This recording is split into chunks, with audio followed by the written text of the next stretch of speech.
Colleagues and friends, it is my pleasure on behalf of the Policy Centre for the New South, the Embassy of India and the Brussels Diplomatic Academy to welcome you to our webinar on the subject, The Road to COP26, A View from India, Building a Climate Resilient Economy. The topic of climate change is one which affects us all, rich and poor, small and large countries alike. Climate change respects absolutely no borders. In advance of the much anticipated climate summit, COP26, the UN's report of August 9th delivered a code red for human-driven global heating, unequivocally linking human activities to changes in climate across the world. Climate change is widespread, rapid, and intensifying. July 2021 was the hottest year on record. Catastrophic one-in-a-century floods were recorded in parts of Europe, most notably Belgium, Germany, Luxembourg, as well as in China and the United States. On July 2nd, islands in the Caribbean were hit by a hurricane, a warning shot of sobering intensity. After all, these unwelcome visitors plague the islands, usually towards the end of the season in October and November. This one came very, very early.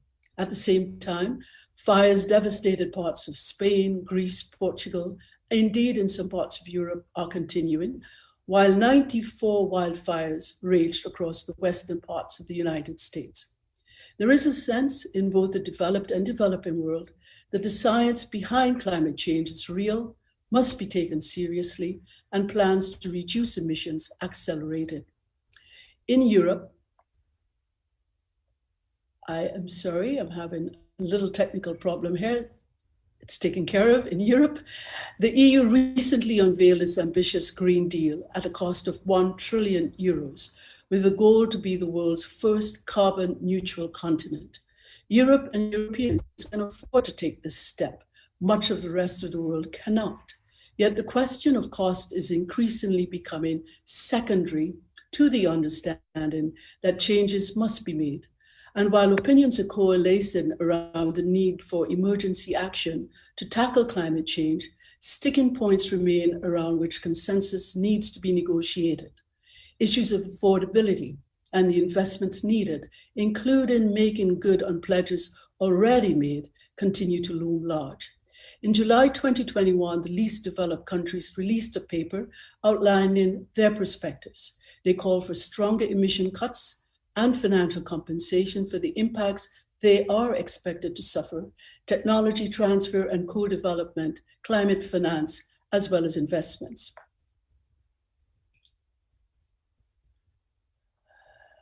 The paper has been supported by more than half of the nations of the world, including the Africa Group, LDCs, the Alliance of Small Island States, and the Climate Vulnerable Forum, which includes 48 countries. They call for action from countries that became prosperous through the untrammeled burning of fossil fuels, referencing 5 areas in which further action must be taken, including mitigation, adaptation, loss and damage, finance, and implementation measures. Getting to net zero is technologically and commercially feasible, and I'm sure our speaker, Dr. Ghosh, will agree with this. But the biggest obstacle is that of mobilizing public support and political will on the scale required to support the more radical and demanding solutions needed today. Such a challenge requires a showcase of multilateralism at its very, very best. Can this be achieved in Glasgow? Joining me to help us unpick some of the complexities involved, shed light on major issues ahead of COP26, and to highlight India's contribution and challenges in meeting the ambitions contained in the Paris Accords is Dr. Arun Abha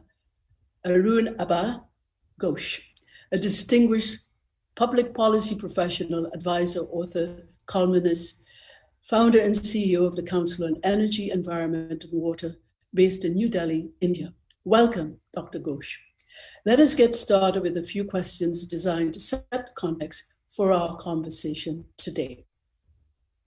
To begin with, India comprises a vast peninsula of almost 1.4 billion people, multiple ecosystems and geographic zones ranging from the high Himalayas, plateaus, plains, deserts, low-lying coast, and offshore islands. How is climate change affecting everyday life in India today? Over to you, Dr. Ghosh, and welcome again.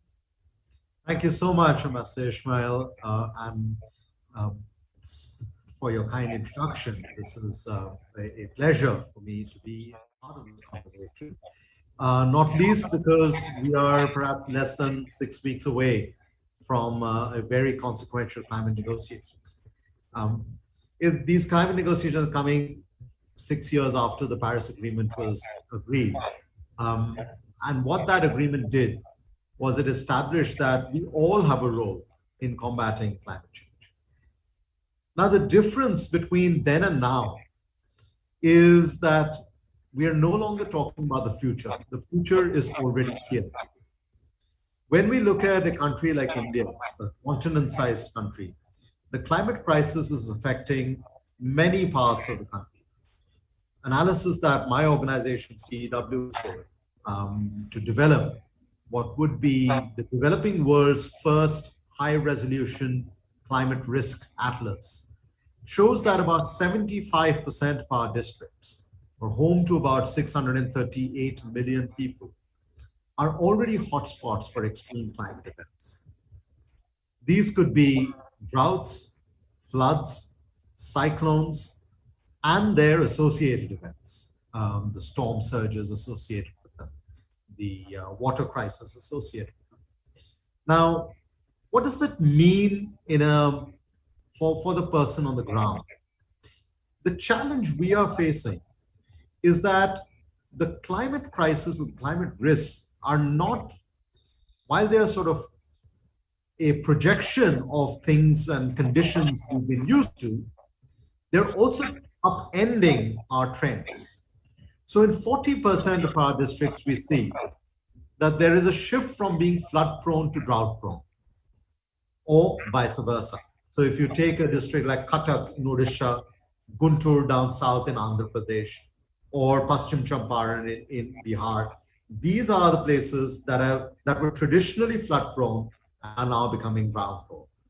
If you look differently at a district in the desert state of Rajasthan, like Nagaur, Surendranagar in Gujarat, or Aurangabad in Maharashtra, these were traditionally drought-prone areas, which are now from time to time experiencing floods. Effectively, what's happening is that we've, over the last about 30 years, since 1990, experienced more than 500 extreme weather events. But the bulk of those have happened since about 2005. So the frequency of these extreme weather events, their intensity and their pattern, everything is changing.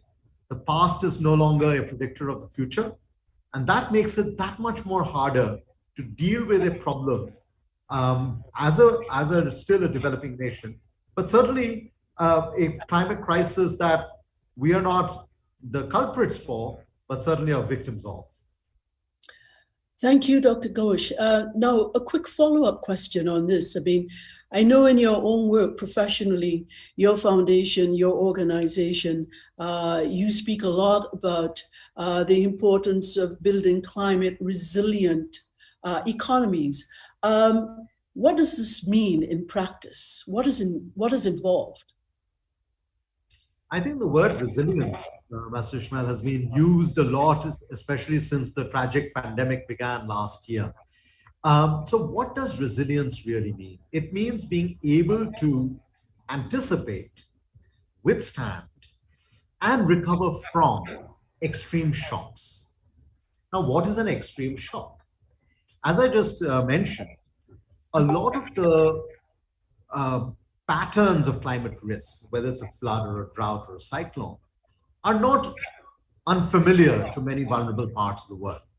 What matters is how frequently this comes and how much of a damage they cause within a short period of time, which is what stretches and stresses the capacity to withstand and respond. So I believe that building a climate resilient economy needs to have two pillars. The first is a razor sharp focus on extreme or tail end risks. Tail end risks are those that tend to have low probability, a once in a 100-year flood. Right?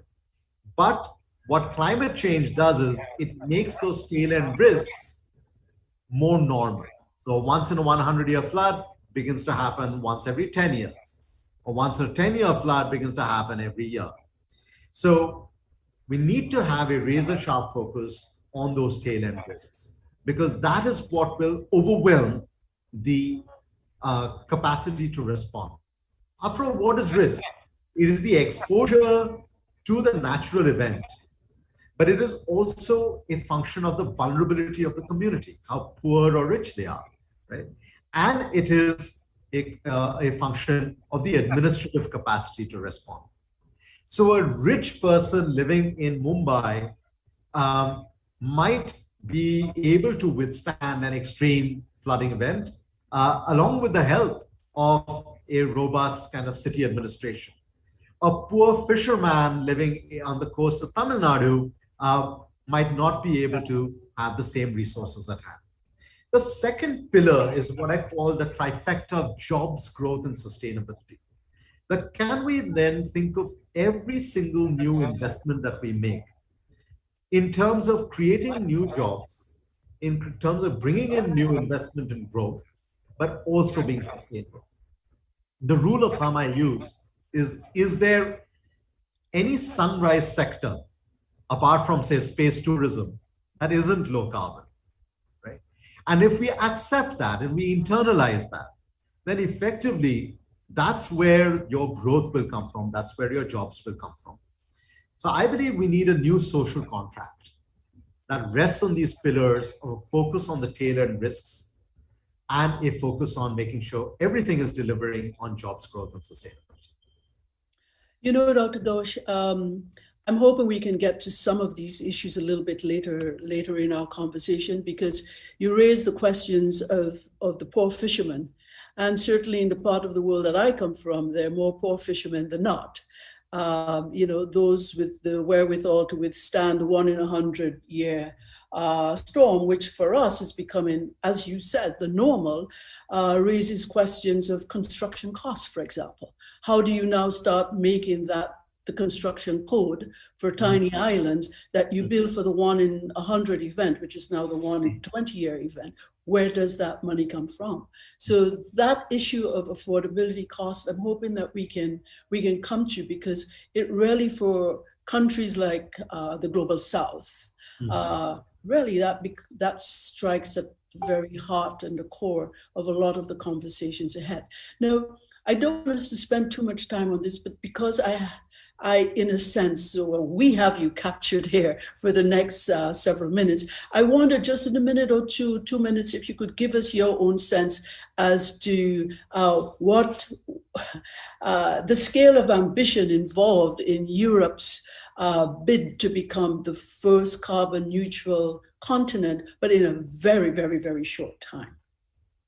I think it is very important to congratulate Europe for not just the targets it has set, but also the way it has gone about it over the last several years. There's a consultative process of bringing together the stakeholders and outlining an ambitious plan, the new Green Deal, with, of course, trillions of investment that are likely to go in. I think one of the issues that I would, however, like to highlight is the distance or the transition period that European nations will have from what is called, in technical terms, peaking of emissions and getting to a net zero or a carbon neutral scenario. And that for Europe is well over 70 years. So Europe peaked its emissions in the 1970s.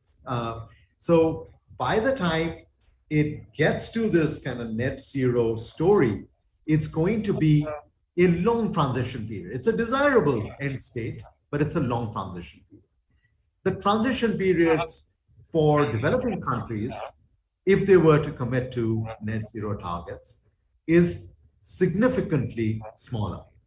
For instance, demands that are made of India, for instance, to commit to net zero by 2050. Now, if India were to peak emissions in 2030 and get to net zero in 2050, it's just a 20-year transition. The United States will have more than 46 years to get there. Japan will have more than 40 years to get there. So I think on one hand, it is very, very important that we congratulate Europe for the bold move it has made so that others can follow. But at the same time, I think it's also important to recognize that many other countries that have to get onto that same trajectory have lesser time to get there. I want to make one more point.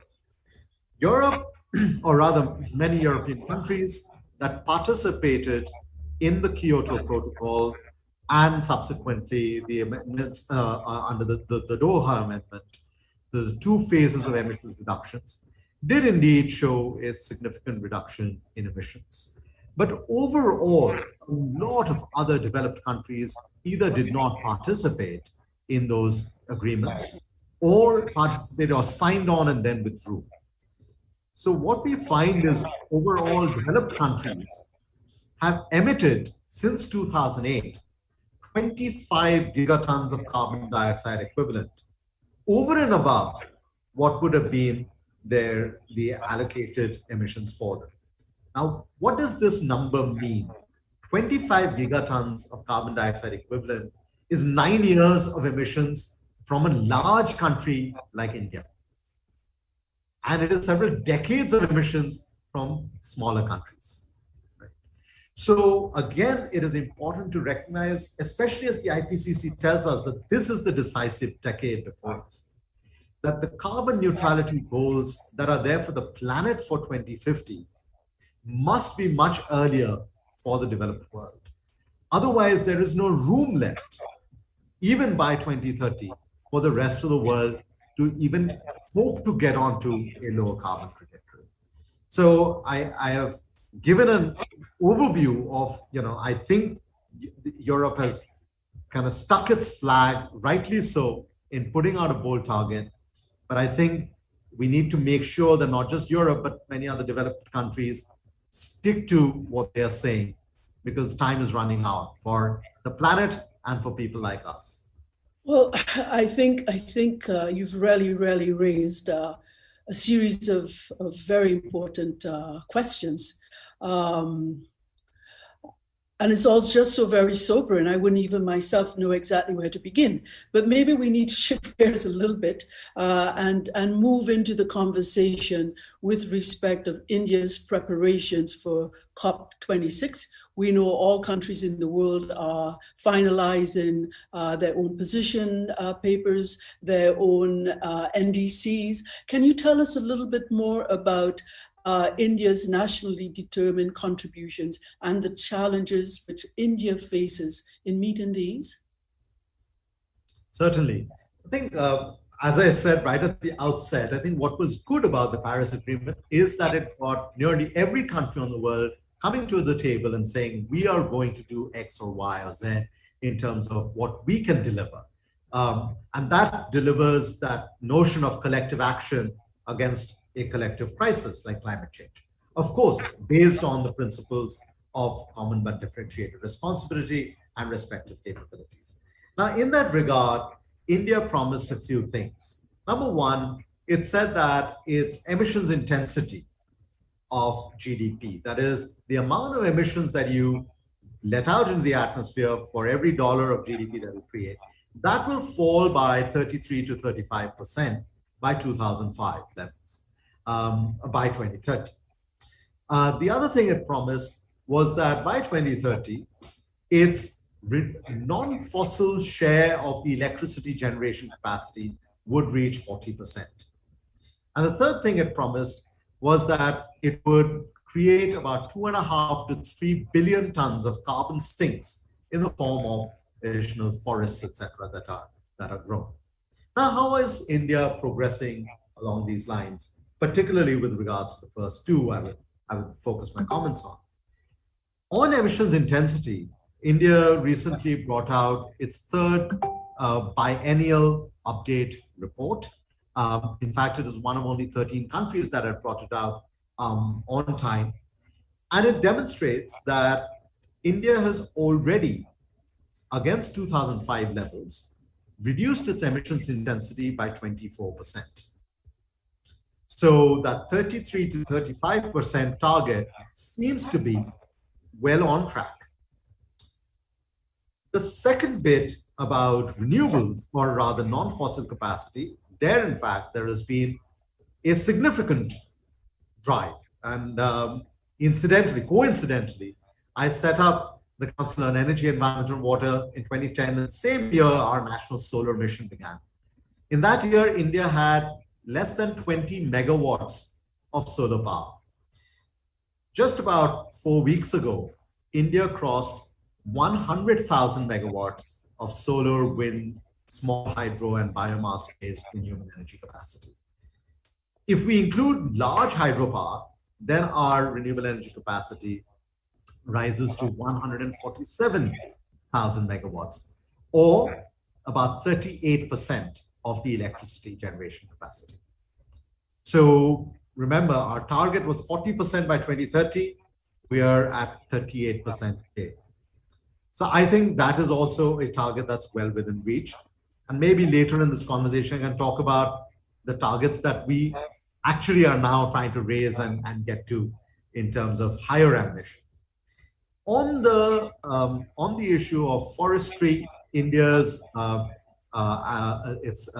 the estimations of forest cover suggest that forest cover is increasing, and thereby that is something that is encouraging. However, I would also argue that at the end of the day, preserving pristine forests is a far better solution anywhere on the planet than replanting forests, because you can plant fast-growing trees that will give you a sense of forest cover, but you lose out on biodiversity, you lose out on the longevity of the trees and so forth. So building this carbon sink issue is going to be something that India will have to continue working on. One more thing I want to say, I mean, I gave you the top line numbers. One more thing I want to say is, thus far, a lot of this reduction in emissions intensity has come from energy efficiency. In a way, energy efficiency is what we should call, anywhere in the world, the first fuel. Before you burn a new fuel, let's reduce the use of any energy that you need. And we see a number of areas in which India has made progress in this area. About 367 million LED light bulbs have been distributed across the country. That large scale of deployment has brought down the costs of LED light bulbs from about 300 rupees to less than 50 rupees. Similarly, there's a program called the Perform, Achieve and Trade Scheme for large industries to incrementally keep becoming more and more energy efficient, and if they fail to do so, to trade energy efficiency certificates. There are schemes on water use efficiency in agriculture and the pumps that are used for pumping out water.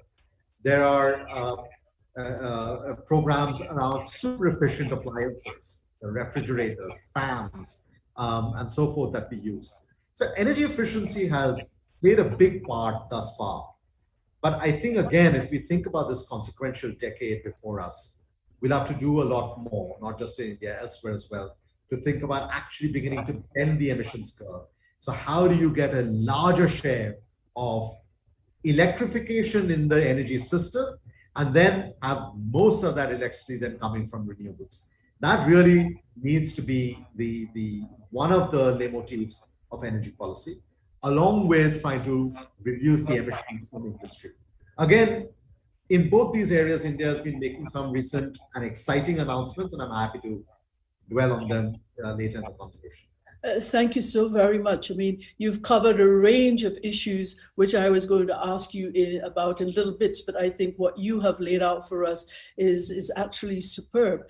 I will go to a question which we have from our audience at the moment, and I will link it to something else that I also want to ask you. So I will ask you and then go into the question from the audience.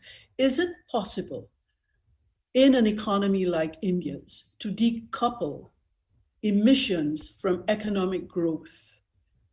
in a country like India and others that you can imagine from the global south? And I will link that to the question, one of the questions from the floor. What could be the choice of India?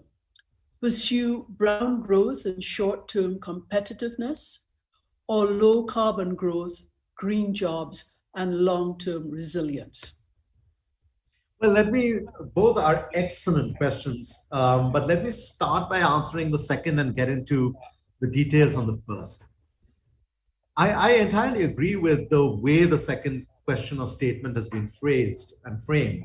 And as I was asking earlier, slightly rhetorically, but it sounds only rhetorical to me, it's not always obvious to everyone, is there a sunrise sector that is not low carbon?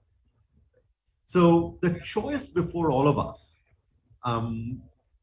is not whether we invest in low carbon technologies or low carbon industries or low carbon sectors of growth, but when and how quickly, right? Even as we deal with the legacy infrastructure of the past. And this short-term competitiveness might deliver us some gains, but even that short term is going to get very short. We were talking about the EU's Green Deal. Now, along with that are the proposed carbon border adjustment mechanism. Now, I am personally not in favor of a unilateral move of establishing carbon border taxes. But the point is that the signal has been sent that the trade rules of the future will perhaps look slightly different from the trade rules of the past. Equally, if you look at global investment, there is increasing focus in institutional investors, the large-scale investors, to have the ESG guidelines determining where their money goes. Now, we can perhaps get some capital today to build a coal power plant, but if you were to refinance that debt in 5 years from now, it's not guaranteed. So that brings me, excuse me, to the first question, which is slightly harder to answer. Because while the direction of travel is clear, what does a country of India do today? What does a country like Indonesia do today, right? Even though you kind of know what the economy of the future will look like in 2040. I think here it's important to make sure that we have a clear narrative of what low carbon development means and could be. If we think of low carbon development merely as an added cost, then it's almost unlikely that any political leader will get that political support to drive the economy in that direction.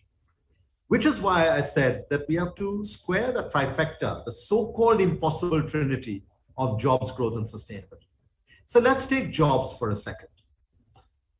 Renewables create more jobs. My organization does every 18 months, we do a census of how many jobs are getting created in renewable energy. In India, we've already crossed more than 100,000 jobs in large-scale renewable energy. If you include distributed renewable energy, which creates 7 times more jobs, we are looking at already upwards of 400, 500,000 people who are employed in the sector. Now, that is already more than, say, another entity like Coal India employs. Now, of course, the coal sector in India today employs many more people and many others are dependent. So I'm not saying it's an easy trade-off, but we do see that net an investment in renewables will gain you more jobs in future. Similarly, if you take something like green hydrogen, and I would like to talk about green hydrogen if you have some time. We've recently announced a major national energy mission on hydrogen that the Prime Minister announced on Independence Day. Now, our estimation at CW suggests that by 2050, the hydrogen supply chain alone will create 1.9 million jobs, far greater than the about 25, 30,000 jobs that the natural gas supply chain creates. So that's on the job side. Then comes the investment side. Let's take automobiles. It's a major part of our economy, of our industrial economy. India makes cars for itself. It also exports cars to Europe. Now, the question for an auto CEO is, how long can I keep exporting an internal combustion engine car? Because Europe is perhaps going to stop importing those cars in about 15 years from now. So again, if we look at what our plans are for electric mobility, about 30% of new sales of vehicles in 2030 to be electric. That is a $206 billion electric mobility market just in the next 9 years. And net, again, it creates more value addition in the auto sector than the traditional auto sector. So I can go sector by sector by sector, but I think for economies, the choice is not whether to go in that direction, but how. And that how breaks down into sectoral choices and geographical choices. A Himalayan state in India should not be putting up a steel power plant. It should be encouraging low carbon tourism. Whereas a coastal state perhaps should be looking at getting insurance benefits from nature-based resilience infrastructure, such as protecting mangroves and things like that. So I think new markets will evolve. They will not all happen simultaneously, but the more analysts and political leaders and citizens in between start focusing on the future, the more we will start taking bets that yield more over the lifetime of the investment than those that might become stranded in 5 or 6 years from now. Thank you. We really are fleshing out in a very comprehensive and robust way our conversation on what to look forward to at COP26, particularly from the perspective of India and countries of the Global South. Now, I want to ask you just one more question really very quickly, because I see that we're halfway through already of our time, but one from the audience, which strikes me as rather interesting as well, because it speaks to the sense that India can, in fact, provide the template for the future. The question goes something like this: should India continue with the same development model and lock in years of inefficient, high carbon and unsustainable development? We get from you, no. The question is how, not if. Or should India use the current disruption as an opportunity to accelerate the inevitable and urgently required shift to a low carbon, resilient, regenerative economy, which is what you're saying, and create a new development template for the world to adopt? Now, this is quite a lofty aspiration, yet someone from our audience believes it's certainly totally within the purview of India as the global giant that it is on the world stage to take on board. Quick view on that. The quick view is yes. And I think in part, India is already doing that. In part, that is not fully recognized even within the country, let alone outside the country. But in part, it can do even more. And very quickly, if you look at, as I mentioned, the renewable energy targets are huge. We are now looking at 450,000 megawatts by 2030. If you look at that emissions intensity reduction of 33 to 35%, which is our target, with 450,000 megawatts of renewables, that emissions intensity reduction would be 54%. And this is not even in our formal commitments right now. If you look at the green hydrogen mission, that is one of the most bold in the world, because we want to bring down the cost of making green hydrogen, which is well over $4 a kilogram today, to under $1 a kilogram by 2030. That can become one of the foundational fuels for heavy industry, steel, fertilizer, petrochemicals. If you look at the automobile sector, as I mentioned, again, a $206 billion opportunity today. Renewables will be another $200 billion opportunity. So I think what we should be looking at is simply not greening certain sectors of the economy, but greening the economy altogether, because that's the only pathway forward. But because if India does it, it demonstrates that scale, right? India is the second largest steel producer in the world. So yes, it's nice that Sweden is making green steel out of green hydrogen in a pilot plant. But if you manage to deploy that at scale in a country like India, it transforms the global steel industry. That's the kind of partnership come leadership that we should be looking for. Thank you. Now let's, with the time that we have remaining, just shift gears a little bit and focus on some of the sticky issues that might well, not might, that we know are readily going to be on the agenda for negotiation and discussion, if not consensus in Glasgow. What do you think might be some of the main sticky points? I think the number one sticking point is going to be finance. And this needs to be unpacked. In 2009 and then subsequently reaffirmed in 2010, the developed world promised $100 billion of climate finance by 2020 on an annual basis. Now, depending on how you count it, the OECD estimates that is nearly $80 billion has been delivered. If you look at India's estimates, that's less than $15 billion. If you look at Oxfam's estimates, it's somewhere about $20 billion. These depend on different definitions, but I would like to go beyond that. The 100 billion must be delivered, but the developing world needs a lot more. We are looking at nearly $3.5 trillion of investment across the developing world for a low carbon transition just over the course of this coming decade. Now, this is not going to happen from grant financing. It's not going to happen from development financing. It has to come from real investment. But unfortunately, what's happening is that money continues to circulate in capital-rich regions. I trained originally as an economist. I was taught that capital goes from capital-rich regions to capital-poor regions, and labor goes in the other direction. But climate finance, or clean energy finance, is defying the laws of economics. In 2018, for instance, Ambassador Ishmael, 15% of the world's population in the developed world received 40% of global energy investment. But 40% of the world's population in the emerging economies received less than 15% of energy investment. Only 5 out of all the emerging economies in the world, that includes China, India, Brazil, South Africa, Indonesia, these were the only ones that have received over the last decade more than $20 billion of clean energy investment. So money is simply not flowing at the scale and at the pace at which the countries need it.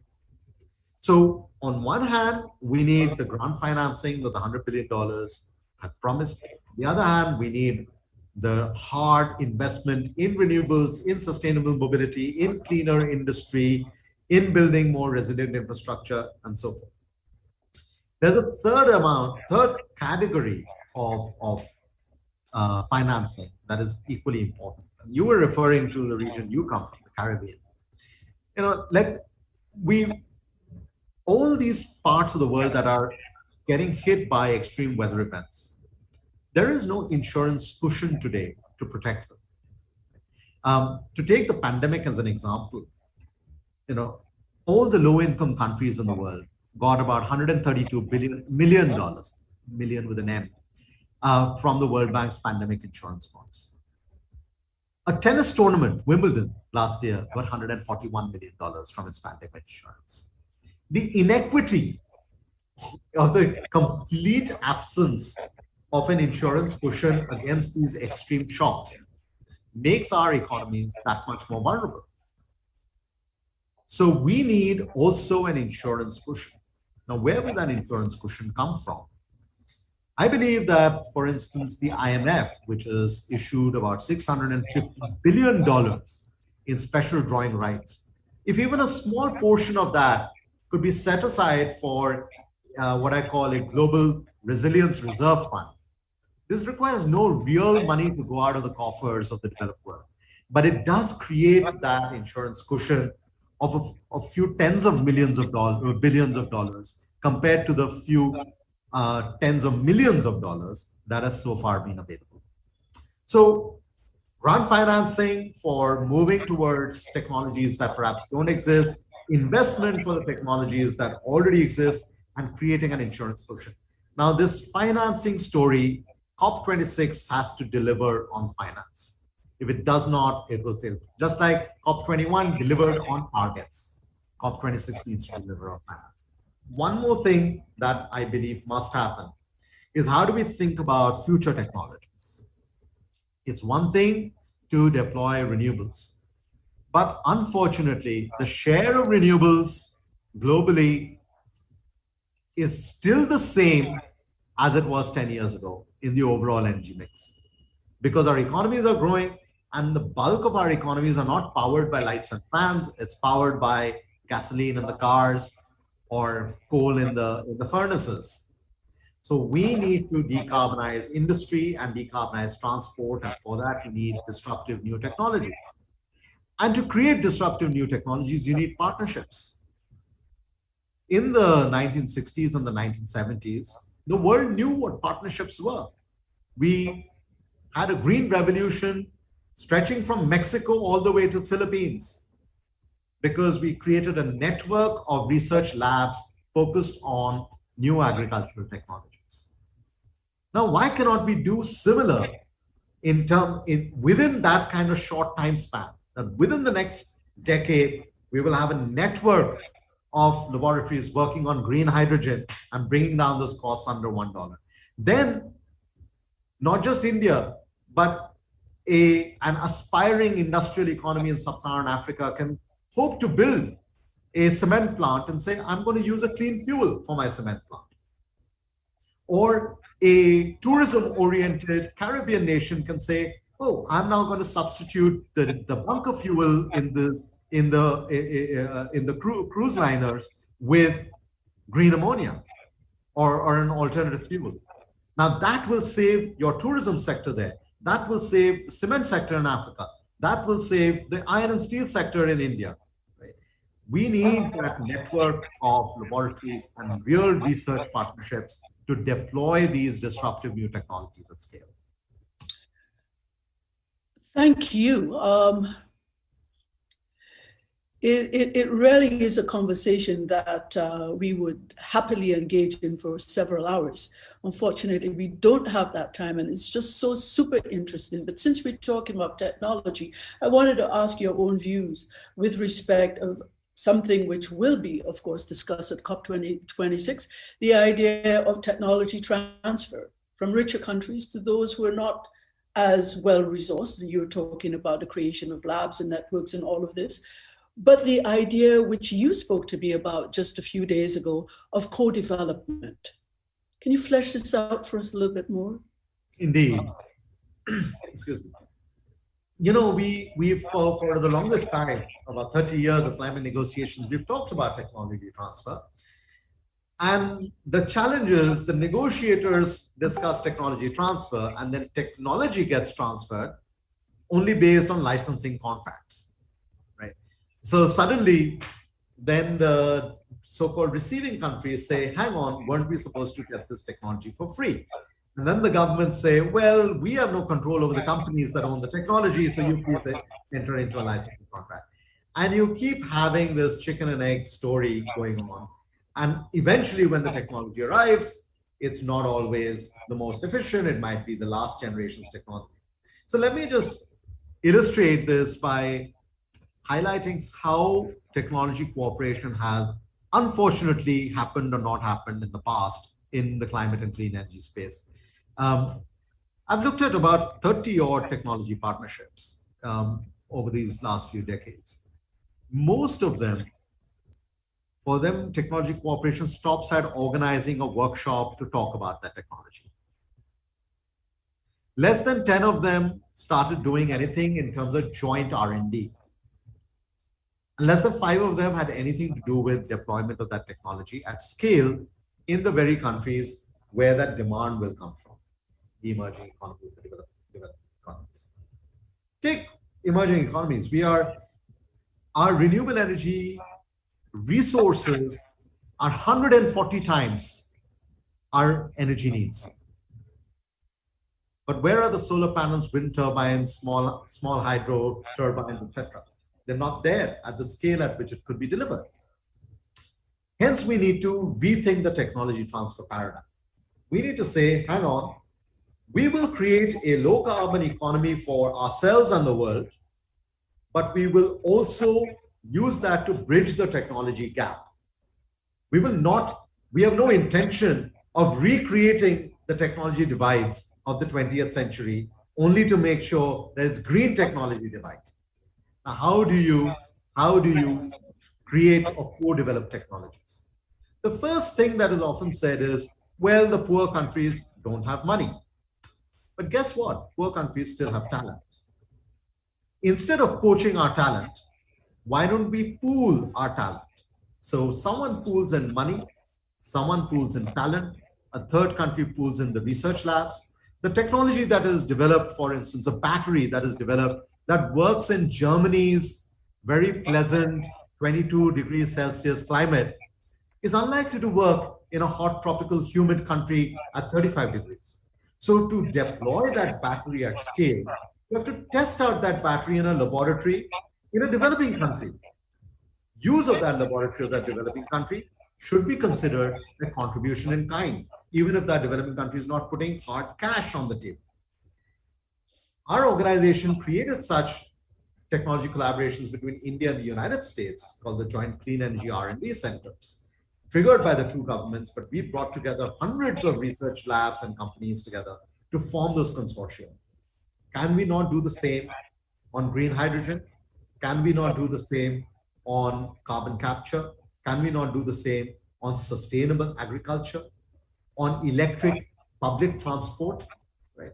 In each of these areas, we can look. So instead of thinking about batteries and just getting the critical minerals from a developing country and adding value of the battery in a developed country, why can't we create a circular economy of critical minerals in the developing countries so that some of the value of that battery and its reuse remains in the developing country where it's being deployed? So really, what I mean by this rethink of this technology transfer paradigm is it should now be about technology co-development. And if you co-develop technologies, you co-own the intellectual property. You co-own the intellectual property, suddenly the game changes, the terms of trade changes, the supply chains change. You become part, you become a stakeholder in a global supply chain for the clean economy, rather than only a recipient of negotiation pressure or a recipient of technologies that have passed their prime. Dr. Ghosh, you make me so very optimistic about the future. Listening to you, I mean, my goodness, but we need to move on a little bit. We are down to our last 10 minutes, and I want to take a quick look, as short as we can, but it's so complex with respect of the future. And I want to go back to India. Now we've been talking globally. India, an emerging giant of a country, with so many development challenges of its own. And given the scale of some of those challenges, how will the resources required to transform an economy of that scale over time with one which is climate resilient be met? But will it be at the cost of essential investments in education, sanitation, housing, basic needs? What will those trade-offs be? I think there are going to be both co-benefits and trade-offs. And it's important to be honest about it, because political leaders, policymakers, analysts, they have to be honest with the citizens. Let's look at the co-benefits at one end, right? Today, India has, on the basis of very clear, transparent auctions for the past decade, some of the lowest renewable energy tariffs in the world. So compared to a new coal investment, renewables wins. In fact, investments in renewables for the last 5 years has been exceeding investments in fossils in India. But if you add storage to it, then sometimes coal wins and sometimes renewables plus storage wins. So we have to keep driving down those prices using these auctions methods. So there is no cost effectively because you are getting power at a cheaper cost, at least for the next decade. And then you get to a scale where your grid needs to be more resilient to absorb that much more renewables. But by then, hopefully, the battery costs would have also come down. You mentioned education and health. I think it's absolutely critical, because especially in a year like this, where countries are stretched fiscally to invest in health. And let me give you an example. We have 1 in 2 primary health centers in India struggle with not having always the best quality electricity. Less than $100 million can solarize all our primary health centers. Now, if you did that, what you do is you're now making sure that in a village, your primary health center is able to store the vaccines and refrigerate them. You're able to ensure that pregnant women are able to come for pre-delivery checkups rather than deliver the baby at home. That children are able to come for vaccinations, not just pandemic vaccinations, all kinds of vaccinations. So, and that's less than $100 million in investment. Same applies to schools. Solarized primary schools is one state the state of Chhattisgarh in eastern India solarized its primary health centers. The state of Madhya Pradesh in central India mapped out the roofs of thousands of schools and colleges across the state and gave detailed information to renewable energy developers that you can deploy solar here, solar there, this is the angle, here's the tree cover, here's the sunlight. So you can create these markets where they don't exist. But there will be some tough choices as well. I think there will be some hard investments to be made in the industrial decarbonization space. And the driver for that has to be future long-term competitiveness, not short-term competitiveness. We are going to have to spend a lot of money. We already are spending tens of billions of dollars to deal with climate shocks. So we have lost somewhere in the order of about $80 billion because of extreme weather events in the last 2 decades. Now, this is all real hard investment that is going in that could have been deployed somewhere else. So ultimately, I think there is no easy answer, but what we need is a risk analysis. Is it more expensive and risky to invest in a cleaner, greener infrastructure? Or is it more risky to not invest, but face the climate risks that will come? And that risk analysis can guide us as we move on to a more sustainable pathway. Okay, well, it's really quite a lot to wrap one's mind around. But I'm sure we will invite you to a second round, perhaps to look at just one or two of these issues that have been so very interesting this morning for us, or this afternoon, wherever in the world our audience is. I'm going to devote our last 5 minutes to asking you 2 questions in one. While all these discussions are taking place with respect of the scale of the investments needed, the commitments required, and how these are going to be allocated, climate change, of course, continues. How can we make countries and the most vulnerable communities more resilient, even as these conversations take place? We are also beginning to understand, if maybe for some of us not fully accept, that changes will need to be made in how we live, what we consume, and the choices we make along the way. However, much of the world's people have few options regarding how they live and what they consume. So in the grand scheme of things, what then about questions of affordability? How will those changes required affect the lives of those who are among the poorest in society? How will they cope? So, Dr. I think this is the final minutes are yours.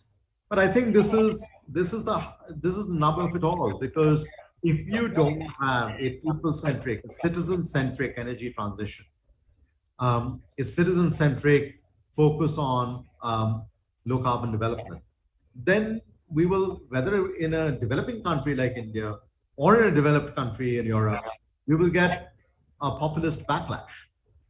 Now, specifically, what do we do? Let's take, I see the role of the state in largely 2 areas, at the core of it: protecting the lives of your citizens and creating the conditions for citizens to prosper economically. This is at the core of what the role of the state is. Now, from a protecting lives perspective, I believe climate change is a strategic threat now for citizens, vulnerable citizens across the world. Now, if you take extreme weather events, one of the things India has managed to do in the last 2 decades is significantly improve its early warning systems. So a cyclone in Odisha that cost nearly 10,000 lives in 1999, a similar scale cyclone 20 years later, costs less than 70 lives. Now, we've managed to now build up that infrastructure of early warning, a national disaster management agency, a state disaster management agency, district disaster management plans, of course, which need to be upgraded and made more robust. We've managed to save lives. But have we managed to save livelihoods? The point is, you can save the life of a fisherman, but if his boat gets washed away, his livelihood gets washed away. And that is why I say it is absolutely essential that vulnerable countries like ours start investing in climate risk estimations at a granular level and building up an insurance cushion for our vulnerable populations. On the other hand, there is that other role of the state of creating or enabling the conditions for citizens to prosper. And that's where while I've been talking about all the big stuff, industry, renewables, mobility, let's take something which still employs the majority of Indians, agriculture. Very few people would know that India hosts the largest number of people practicing natural farming. It's the largest experiment of its kind underway in the state of Andhra Pradesh. 800,000 farmers practicing natural farming, which is more climate resilient, which is more water-proof, drought-proof, and which, at least the short-term results show, yields as good, if not better, results. I met a single mother, widowed farmer, working on half an acre of land in Andhra Pradesh a couple of years ago. She was bringing up her 2 children, sending them to school. And in that half acre of land, she was growing 15 crops. Now, the people who are at the very margins of the economy and at facing the brunt of the climate shocks in terms of drought or extreme weather events, these are also the ones who are leading from the front in experimenting with a new kind of future. It's them that we need to support. And this will not come by mere rhetoric. It'll come with the policy support. It'll come with the investment required that I've talked about, the technology co-development, and finally, as you said, Ambassador Ishmael, behavioral change that all of us have to imbibe. Thank you so very much.